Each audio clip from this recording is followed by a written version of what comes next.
Alex, let's start with an obvious one. It's been a period of change recently with the departure of Mark Bonner and the arrival of Neil Harris. It can be an unsettling time for a club, but you must be pleased with the process of the change and how it all played out. Yeah, I think it's never nice when any manager leaves or any member of staff come to that. And the case of Mark's case, he's been here for an exceptionally long period of time. He's achieved an incredible amount and he leaves a huge legacy that he should be really proud of and that I'm sure we'll be talking about for many, many years to come. So I think the right thing to do is thank Mark as we have done for his service. You know, he's epitomised the club and he leaves us with the club being in a much better position than when he found it, which is really what we're all here to do.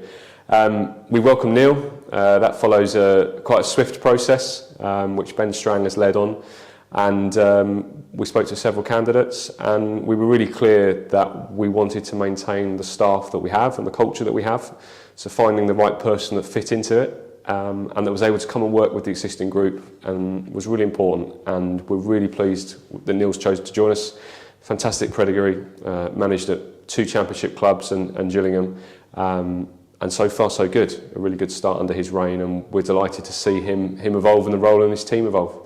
Yeah, I was just about to say, and on the pitch, very encouraging to see results pick up and Neil to get off to that really good start. Yeah, I mean, to come into a team that's just won 4-0 in the FA Cup is always a nice position for any manager.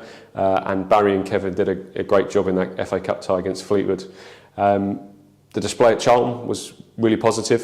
Arguably on another day we could have taken all 3 points, but to come from behind and get something is always difficult at the Valley, and it was great that we could do that and then follow that up on Saturday, again going behind but coming back and winning that game. And actually on 90 minutes it could have been 3 or even 4, so we're really, really pleased. I'm sure Neil is as well. It's only the first few games, but it's nice to see us back on the path we want to be on.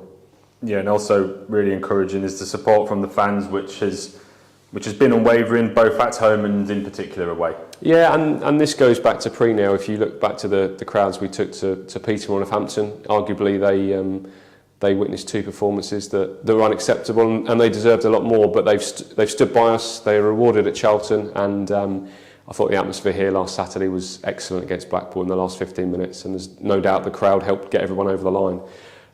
We go into the Christmas period, 2 more localish games and 2 more home games, and I'm sure the crowd are going to play a big part in that. So to them, thank you. Yeah, I was going to say excitement's actually really building nicely ahead of this Friday's game at home against Exeter. The ticket sales are particularly strong for it. Yeah, so to be 24 hours out where we are, we know the main stand, the NRE and the North Haven is sold out.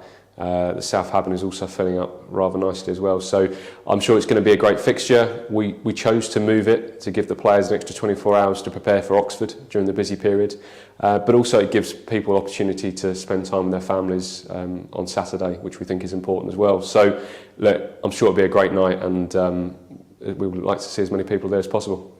It's nearly the end of 2023. Looking back on the last year, what moments or achievements stand out to you? I think we go back to the start of the year, probably one of the achievements that everybody's got great fond memories from is the FA Youth Cup run, particularly the tie at Arsenal. To see 3,000 youth fans there and to see Kai score and take the lead was a great moment, and you know they were probably a little bit unlucky on the night to maybe take that to extra time. But I think it's been a great year. We've seen the crowds grow, we've improved the matchday experience further. We've all gone through the Great Escape. The owners have always set us the task of creating memories on and off the pitch, and that was certainly a memory that everyone's going to remember probably all the way to the end. But we got through that collectively, staff, players, supporters, owners, directors and volunteers, which was really positive. And then in terms of the last few months, we've seen the training ground open, which is a really, really big important step for the football club and will stand us in good stead as we move forwards. And we've also welcomed Brewboard, as well as many other commercial partners, and we said we saw Mick George step down after 10 fantastic years, and they've maintained their relationship with us, but it's been great to work with Brewboard and see them come to the forefront of the club over the past 6 months and a real pivotal point of the matchday experience. So I think 2023 has been a great year. The foundation have continued to excel and achieve over £2.8 million worth of social value they've delivered in the community. So all in all, I think a good year, good 2023, and 2024 no doubt will bring challenges but also a lot of excitement. Back to another regular topic and the stadium redevelopment. The Supporters Club signed the all-important option agreement earlier this month, so what can you tell us of the next steps? Yeah, so following the EGM, that was signed just over a week ago now, so a slight delay there. We'd have hoped it would have been a bit quicker, but nonetheless it's signed. It means we can go into January looking to really finalise our plans for the NRE, the Supporters Club and the Habbin. We need to meet with a few people for that to happen. We need to begin that consultation process, and that won't be quick.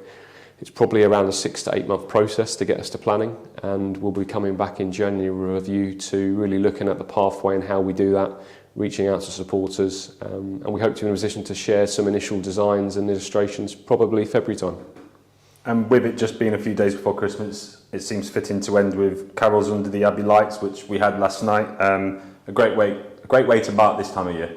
It was in aid of the foundation, and to have over 1,000 people here for what was probably the first time we've done it in this sort of manner was fantastic. It's always difficult to try and celebrate Christmas in a football club. There's so much going on, but I thought last night was really good to have the first team players there, the women's team, the under 18s, as well as staff, volunteers and other supporters. It was a really nice moment, and we're looking forward to probably developing that next year and taking it on to the next level again. And finally, what's your message to supporters as we approach the end of the year and look to turn into 2024? So really to everybody, thank you for your unwavering support this year. It's certainly had its challenges at times, but it's also had some fantastic memories and moments. Have a fantastic Christmas, and we look forward to seeing you at the Abbey in 2024.